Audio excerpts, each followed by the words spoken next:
All right, guys, so we watched the Newsom and Desantis debate, and we want to give you our thoughts on it. So right off the bat, I'll ask you, what did you think?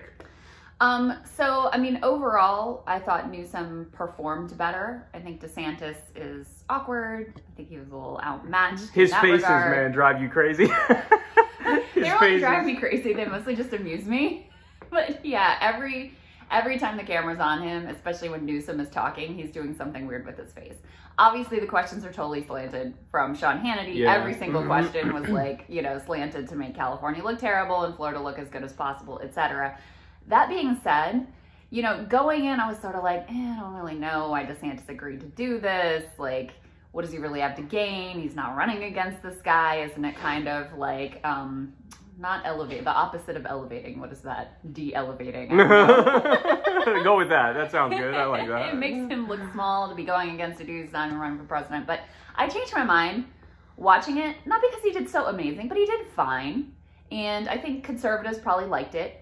And they did. I saw on Twitter conservatives were like, "Oh my God, DeSantis with the knockout punch! He destroyed Gavin Newsom's career tonight." Right. Yeah, I saw a lot of that going on. But it'd be one thing if he was the front runner and he had something to lose. But what does he have to lose at this point? He's just got to do something to make himself relevant. So ultimately, I kind of thought that they both won, to be honest with you, which is an unusual thing to say. I think DeSantis. I agree with you. DeSantis needed to make as much noise around his name as humanly possible because he's just floundering, he hit a peak of like 12% or whatever it is, and he's not going up. And so it's like Nikki just got that Koch brothers endorsement, which means like billions of dollars towards her, you know what I mean? So definitely make as much noise as possible. Newsom, I think he really is like waiting in the wings. If something were to happen to Biden, which is absolutely possible given that he's 3,000 years old, he wants to be able, hey, I've been around, I've been doing these debates, I've been a public face. So I think that's his strategy on it. I will say this, and I'm curious if you agree with it, and I'm curious if you guys agree with this, that watching that debate, I didn't have the normal reaction of like, here we go, to like sleazy lying politicians, and I'm wasting my time watching this. I actually felt quite a bit like it was, oh my God, this feels like we're back to normal. It feels like this should be, what the 2024 race is. Yeah. Watching Newsom versus DeSantis was very similar to me as, you made this point the other night, 2012, Obama versus Romney. It just felt kind of normal. It felt like a throwback. Bill Clinton versus George H.W. Bush. Like, it felt like that. And the thing that was like, would be a relief if it was 2024 is you do get the sense like, okay, none of these people, if they lose, wouldn't step down. They wouldn't do a January 6th. Yeah, they'd be awful in just all the normal ways. The politicians are awful. All the normal ways, but it's like, I miss that based on what we have now, because Joe Biden's 1,000 years old. If he passes away, Kamala Harris is the commander-in-chief. I don't want that. If Trump gets in office again, he's broadcasting how authoritarian he's going to be. So like, they worry me. Trump and Biden worry me. And I think Biden is probably better on policy than Newsom. Yeah. But from a macro perspective, I look at it and I'm like, I'd probably rather have Newsom just because, he's probably not going to die in office and there's not going to be other complicating factors. So I feel more complicated about it than you do, I guess. I mean, I think they both are, the same on Israel. I think Newsom would be. Oh, everybody's horrible on Israel. Let's get that clear. Yeah, everybody's horrible on it, except Rashida Tlaib and Ilhan Omar and some of the squad. Yeah, I think Newsom, based on, the comments he's made, would be greenlighting the genocide in almost exactly the same way as Joe Biden. Yeah. Mm-hmm. So we can put that issue off the table in terms of who would be better or worse. I agree with you that, based on what Biden has done with regard to labor and based on what Newsom has done with regard to labor, I think Biden is better. Newsom is very beholden to Silicon Valley. True. Very beholden also to Hollywood. So anytime there's a conflict between labor and Hollywood or Silicon Valley and the donor base, Newsom consistently chooses the donor base. So that's why I think Biden is actually better on policy. Agreed, yeah. But, I mean, your point about he's a million years old and he could easily die, and who knows if he's even, with it enough to really guide the ship, even if he stays alive for the next 4 years, is well taken. So to me, it's just kind of a wash. I'm not a Newsom fan, as you can probably tell from the comments I just made. I do think he comes off, he's very politician-y. He's obviously very ambitious. He's very sort of like sleazy, slimy. I think your nickname for him, Greasy Gavin, is kind of perfect. Greasy Gavin. But I will say the man is talented.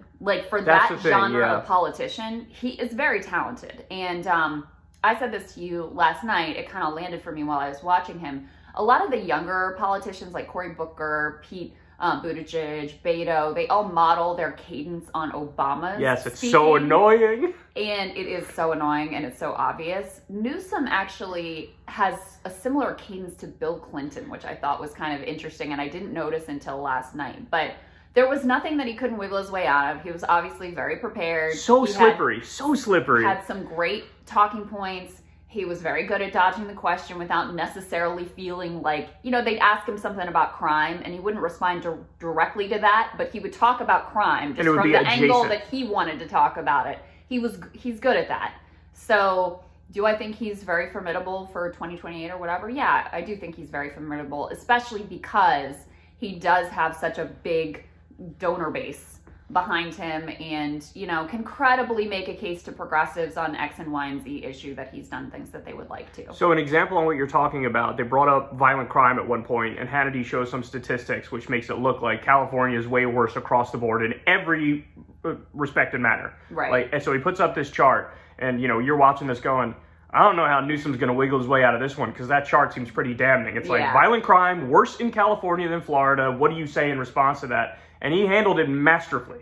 He's like, well, why don't we zoom in on just the murder rate, because murder's like the worst crime. And when you look at the murder rate, actually, Florida's a hell of a lot worse than California is. And I was like, oh, snap. And then he also, so that gets how slippery. He's just slippery. You can't pin him down on stuff. Yeah. And I'm going to give a couple examples in a second, but go ahead. Well, and on that same issue, he did something else that I thought was very clever, even if it is sort of manipulative. He used like the emotional blackmail of what happened at Parkland, which people saw and were so horrified. And then use that to be like, you know, when you're talking about that violence, instead of doing what the parents of these kids who were murdered wanted you to do and crack down on guns, instead you're making it easier for felons to be able to get guns. Let's talk slippery, man.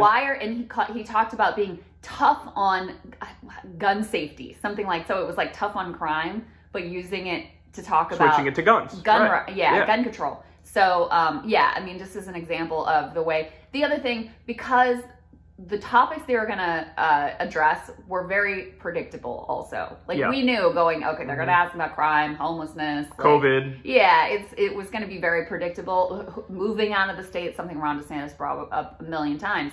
Newsom also had a good rebuttal to that. There. He was like, have you checked the past 2 years? Actually, more are coming to California than are going to Florida. What's up, bitch? I was like, oh, snap, and I saw the fact check on that. Checks out. It's oh, my true. God. There are more he's people slippery. leaving Florida and going to California than Californians going to Florida. Now, it is the case California has experienced a net outflow. Many of those people are probably going to Texas instead of Florida, which is all the way across the country. But he had his stat ready to go to deflect that claim. So anyway, yeah. So now I want to give people specific instances from the debate. And let me just say, overall macro picture, I think Newsom is incredibly slippery. I think he did a very good job.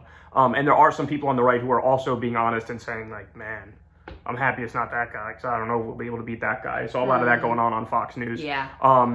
And then I do think, I think DeSantis, he's proficient at debating. Like, he gets the job done. He does enough to make it so that his people and the right generally are like, oh yeah, Ronnie D did a great job. Yeah. There's a lot of that going on. And I think that's fair. I think he does. I think he's proficient on the debate stage. Fine. It's fine. I think he's awkward. He doesn't embarrass himself outside of awkwardness. I think he's awkward, but it's not off the charts in awkwardness, right?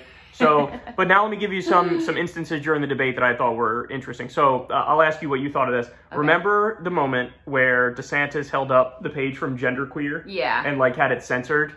Yeah. Where, like, the pornographic acts were censored? Yeah. Do you remember, what did you think of that moment? Were you like, score this one for DeSantis or score this one for Newsom? I thought that worked pretty well for him, to be honest. Oh, really? You thought it worked well? I did, I thought Newsom handled it, his reaction to that was, he's like, that's not in the curriculum. We don't teach that, and you're on a book banning spree anyway. Yeah, but, I mean, I would call that one like a draw.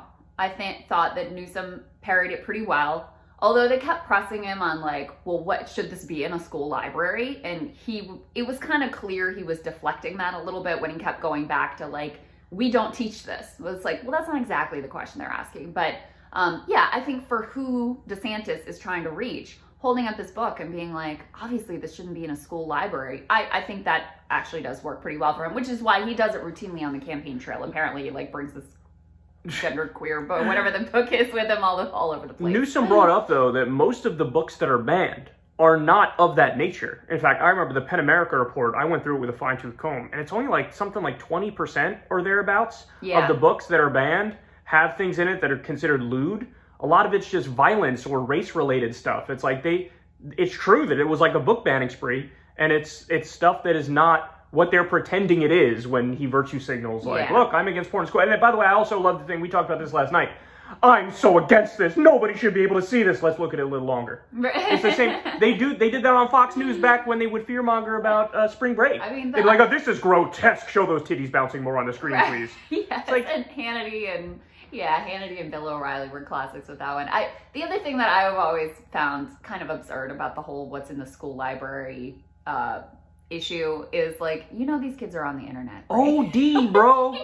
Like, OD. Have access to way more than what you're concerned about here. But if I'm trying to put myself in the head of a normie who isn't particularly like Republican or partisan or obsessed on these issues or whatever, and they're listening to this exchange, I feel like they'd probably be like, yeah, it's a wash. I mean, do I want that in my kid's school? No, not necessarily. But then he's bringing up that they're banning a bunch of other stuff, and this seems like a crazy witch hunt. So, I don't know. So then there was the poop map moment where he holds up the poop map where it shows all the places people are defecating in public in San Francisco. Yeah. Curious what you thought of that. I thought they actually nailed him pretty well when they brought up, like, when Xi Jinping came to visit, all that was cleaned up immediately. What the hell's going on with that? That's hard to rebut. Yeah, I thought that was a very good moment for Desantis.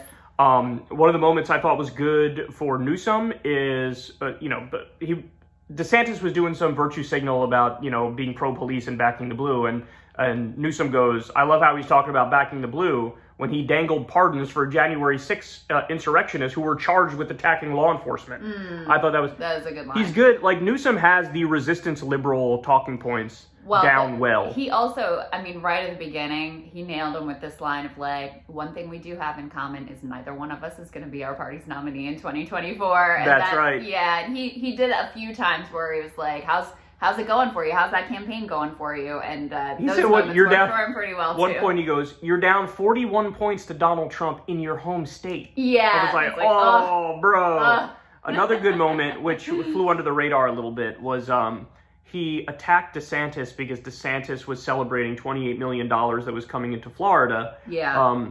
DeSantis was celebrating it, but he didn't support the Chips and Science Act, which is where that money was coming from. Yeah. And so that was Newsom saying like, oh yeah, you say you're so against Biden. Why were you celebrating that money that came in because of Biden? You got the COVID moment because I thought he kind of owned Ron DeSantis on that because DeSantis, of course, one of the contrasts he's trying to draw is like, you closed down California and kept kids out of school and we were open for business and this was great. And Newsom was clearly prepared for that. And he was like, you were wearing a mask as recently as September. You were following the science, up until it became unpopular with the fringe of your party. And he had a whole list of like, you had checkpoints throughout the state. You had this closed. You had that closed. And because he was so prepared on that, I actually thought it worked pretty well for him. Yeah, and there were multiple times in the debate where he referenced, like, Trump was killing you on this, bro. Oh, remember when Trump said this to your dumb ass? Yeah, and I was like, oh, that's solid. On the COVID thing, I think he said, Trump laid you out on that one. Yeah. Yeah, that's kind of true. So overall, my perspective is that I think Newsom won the debate. I think DeSantis was proficient. I think the right is going to take from it whatever they want to take from it, and I am seeing a lot of like, no, DeSantis definitely won. But overall, again, and this is probably my most spicy take on this whole thing. Yeah. I wish that is what the 2024 election was, even though I don't like DeSantis and I don't like Newsom. They're both standard politicians, and they're both corrupt, and I mean, I could go on and on in the standard rant that we always do. Yeah. But the fact that it felt a little more normal, and I'm like not worried about there not being a peaceful transition of power, that was something that it's like now we take it for granted, right? Yeah. Like, we did take it for granted that would happen. It's like, it's really not like that anymore. And so that's my overall breakdown. You have any closing thoughts? Yeah, I guess I could see that. I'm not sure I agree, but I guess I do feel that way, especially with regard to swapping out Trump for DeSantis, even though I'm not a DeSantis fan, but I do think it would be back to some kind. I mean, he'd have many of the same bad policies as Trump, but it would be much less chaotic and sort of like terrifying of whatever the hell could happen next. With regard to Newsom and Biden, for me, it's a wash. And especially because... But as a performer, you agree Newsom's better. There's no way around that.